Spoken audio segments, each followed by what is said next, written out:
Hello everyone, how are you all? Welcome back to Sonika's history class. So, I hope you have seen the last video where we discussed the unification of Germany, and we discussed there to make Germany a unified nation. Efforts were put by the conservative people, or you can say Emperor of the Prussia, under the leadership of its chief minister.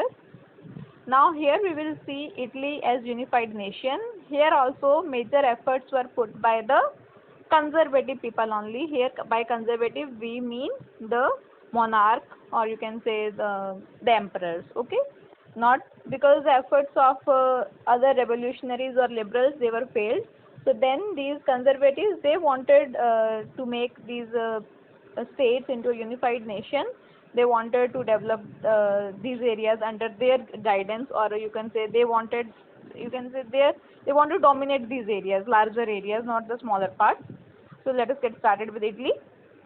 So if we talk about Italy, it was divided into various parts.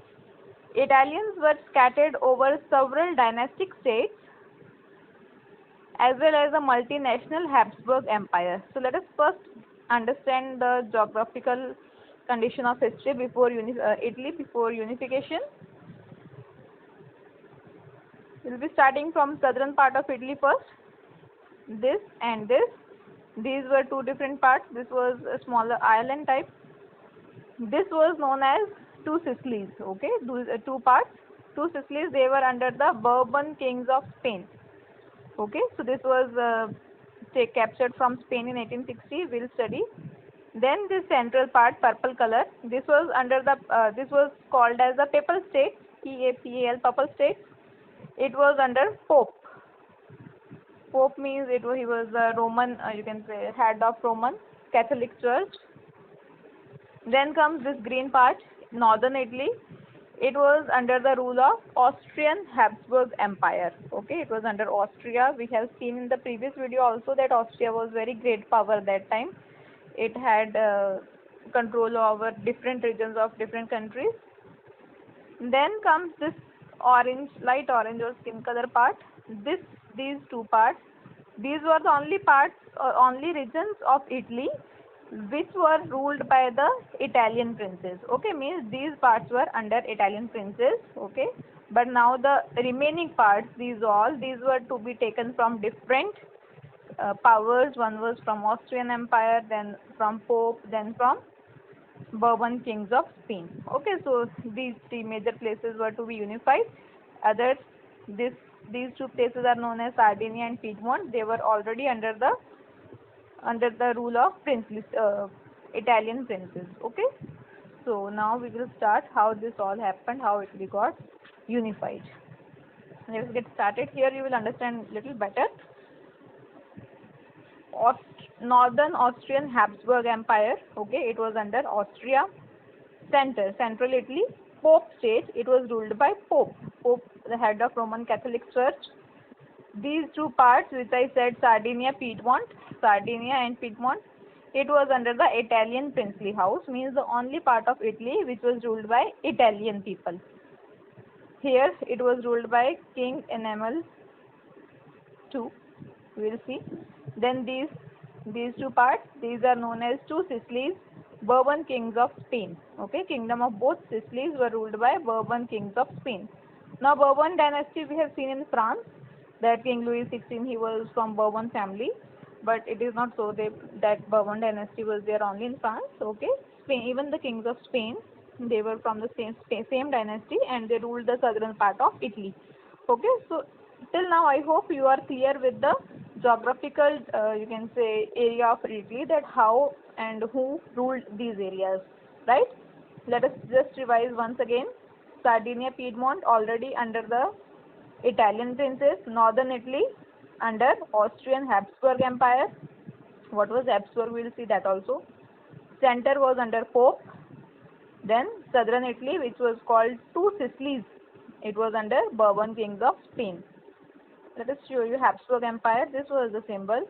Actually, when we studied the unification of Germany, there I showed this part that this was under Holy Roman Empire. Okay, Roman Empire. So Habsburg Empire was also Roman Empire from 1438 to 1806. The head of the Roman Empire was the Habsburg. Habsburg also the Holy Emperor. So means this Holy Roman Empire, it was ruled by the Habsburg dynasty. Okay.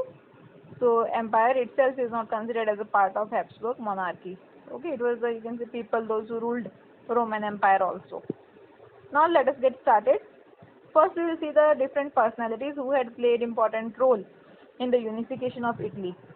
This is the king of Sardinia Piedmont, which I showed you in map, that this area was already under the Italian princes. Okay, so this was the ruler there.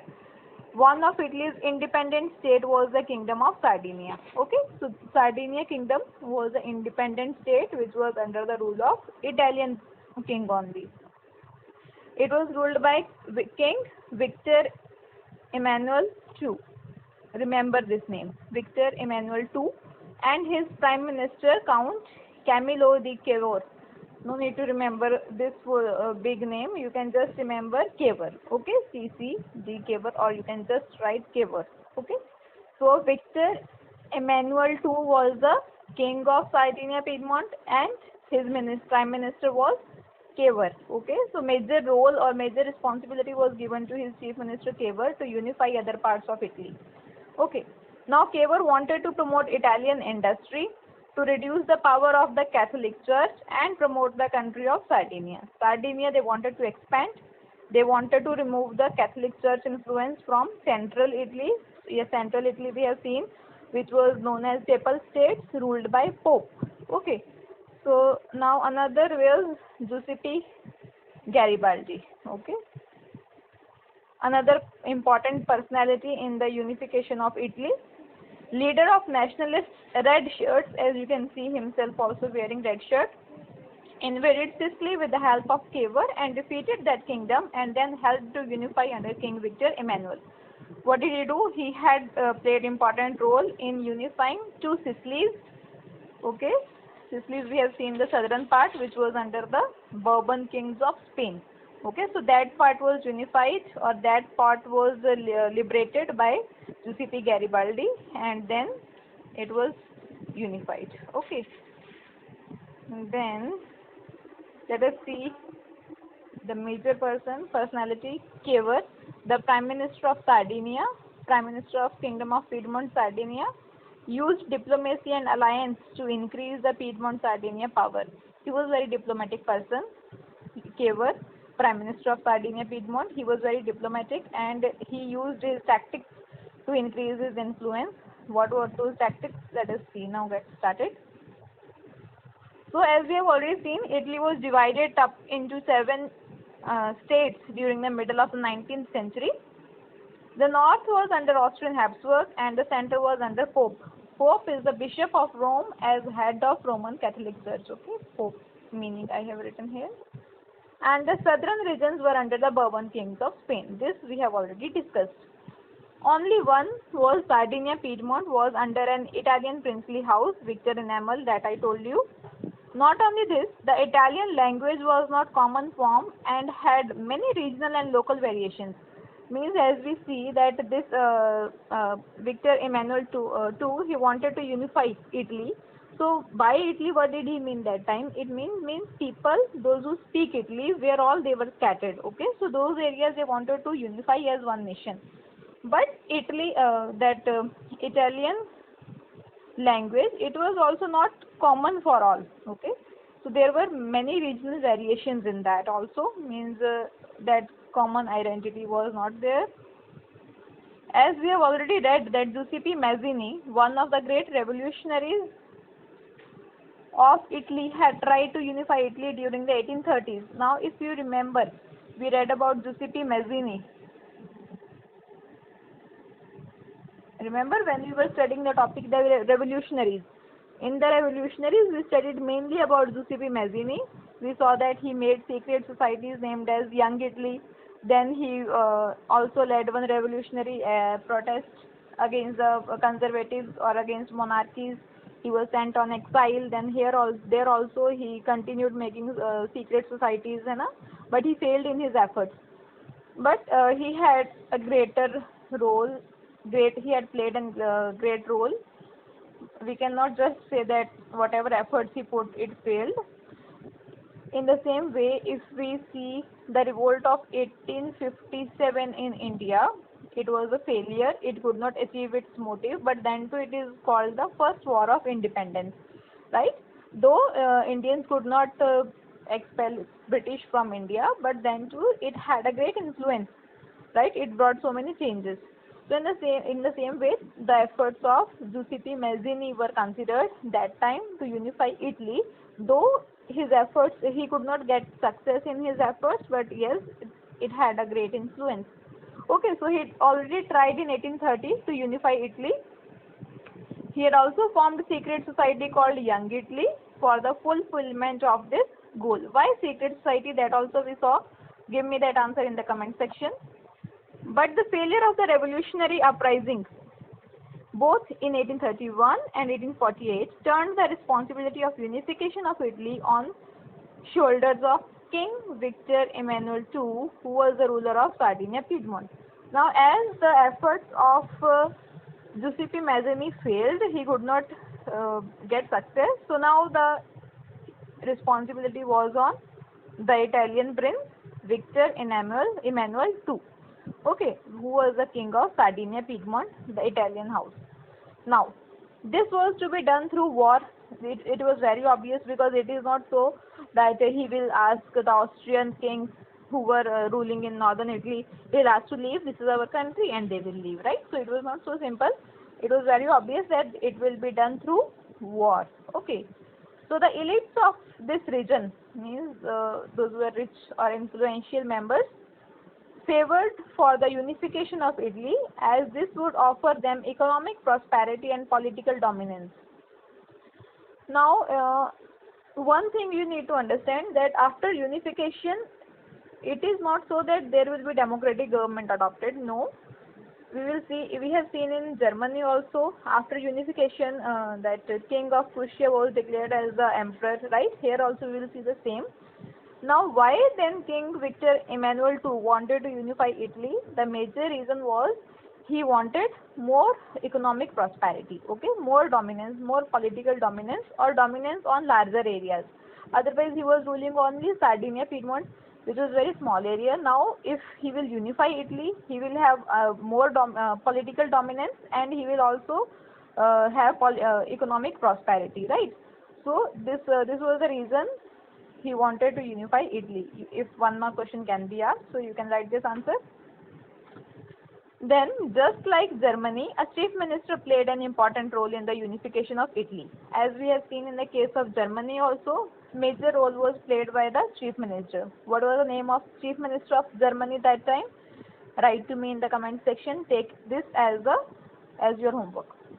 Just now here we are talking about Cavour, who was the chief minister of Sardinia Piedmont. He was the chief minister of Piedmont who led the movement to unify the regions of Italy. Means he put the major efforts. King so just ordered. Now work was to be done by Cavour. Okay. He was neither a revolutionary nor a democrat. He was not concerned about whether he was revolutionary, or he never wanted democracy. He was very, you can say, honest towards the king. So he was not a democrat, neither he was revolutionary. He was wealthy and educated elite. He was very influential, rich, educated, who could speak French much better than Italian, means more than you can say Italian language. He could speak French much better. So now we have seen in the previous videos that French language was the symbol of higher class, right? It means it was spoken by the upper class people.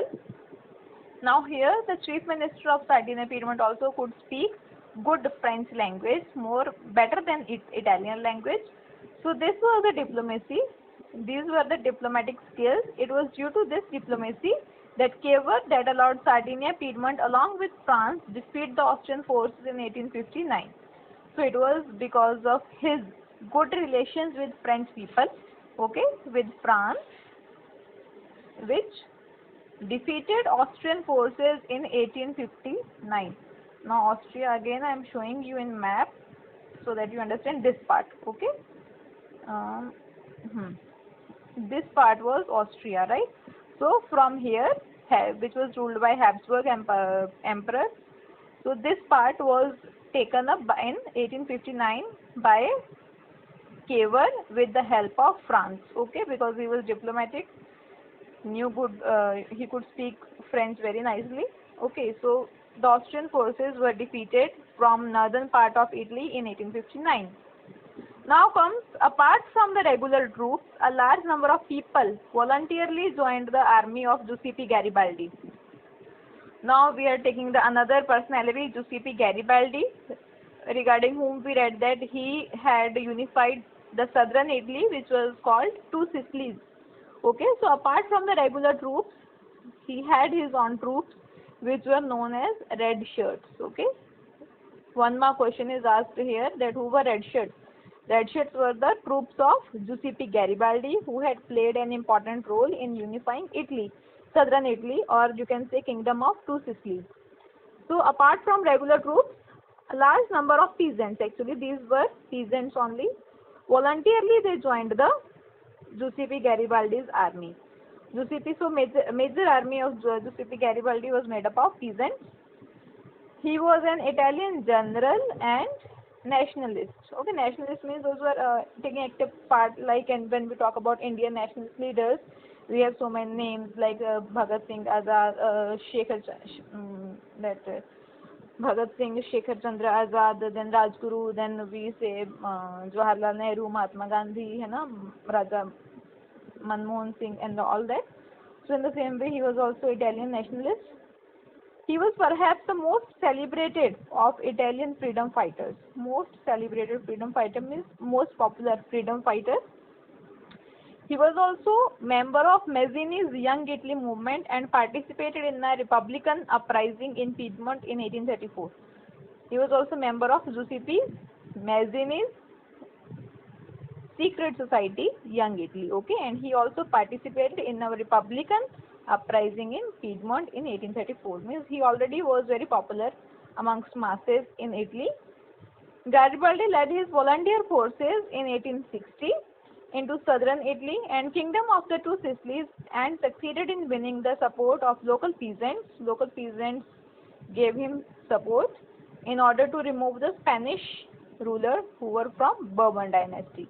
Okay, so we have seen already when we were studying geographical, you can say geography of this Italy. There we saw that Two Sicilies were ruled by Spanish rulers, Bourbon kings. So now Giuseppe Garibaldi defeated them with the help of local peasants. So in 1861, Victor Emmanuel II was proclaimed as the king of unified Italy. Now you would be thinking that what about this part, Papal States? It is neither given in your textbooks that what happened with this. Okay, now here also it is not mentioned, right? But we will see what happened here. It was ruled by Pope. And a Pope we have seen, bishop, or you can say head of the Roman Catholic Church. He himself released his army, or you can say he himself left this state because he did not want any bloodshed to be there, because he knew that this northern part, it was already taken from Austria through war, and the southern part from Spain, it was taken. So he knew that he won't be able to face, or you can say he won't be able to win this war if there was war. Okay, so he himself left this state, so it was then taken up, or you can say integrated with other parts of Italy. Okay, so these Lombardy, Venetia, or you can say this Tuscany and all, these were all under Austrian Empire. Okay, Lombardy and Venetia we had been studying in previous topics. Lombardy and Venetia, they were under Austrian Empire only, which we have seen in northern Italy. They all parts, they are already taken up. Central Pope, he himself left Italy. Okay, so now finally in 1861, whole Italy became under, you can say, the rule of Victor Emmanuel II. He was proclaimed means declared as the king of unified Italy. Okay, so Victor Emmanuel, now you could see he was previously the ruler of only this much area, but now he became the ruler of whole Italy. Means more political dominance, more economic prosperity. However, the illiterate Italian population remained unaware of liberal nationalist ideology. Now unification is done. Now we are seeing the general masses of Italy. As we saw in the unification of Germany, after unification, the Emperor of Prussia, he wanted to you can say develop Germany into a modern society, right? Economic modern measures were taken in economy, in education and all. But here people were very illiterate. Illiteracy was very much in Italy. They were not aware about liberal ideas, at what is democracy, what is equality and all. They were not aware about all this. Though unification of, so there is one example I will give you here. It is given in your textbook. Illiteracy was very high, unaware of liberal nationalist ideology people. Example is Italia. Italia means, as we say in India now, we say Bharat Mata, right? By Bharat Mata, what we mean? Bharat Mata, we mean the, you can say, one personality which represents our nation, right? But actually that personality does not exist. But Bharat Mata, we just call, right, to our country. So in the same way, in Italy it is called La Italia or Italia. But people, these illiterate people of Italy, according to them, it was Victor Emmanuel's wife. So they thought it is La Italia is Victor Emmanuel's wife. They might be calling this La Italia to, because she is captured by someone. Okay, and they are they speak all this to get her back. This was something they assumed. Okay, this example is just given. It sounds very childish, kiddish, but this shows that how illiterate they were or how unaware they were of these you can say ideologies. Okay, so let us have quick revision. First we saw who were the major personalities. Giuseppe Mazzini. Efforts failed, but still he had great impact. Giuseppe Garibaldi was one of the member of his secret society only.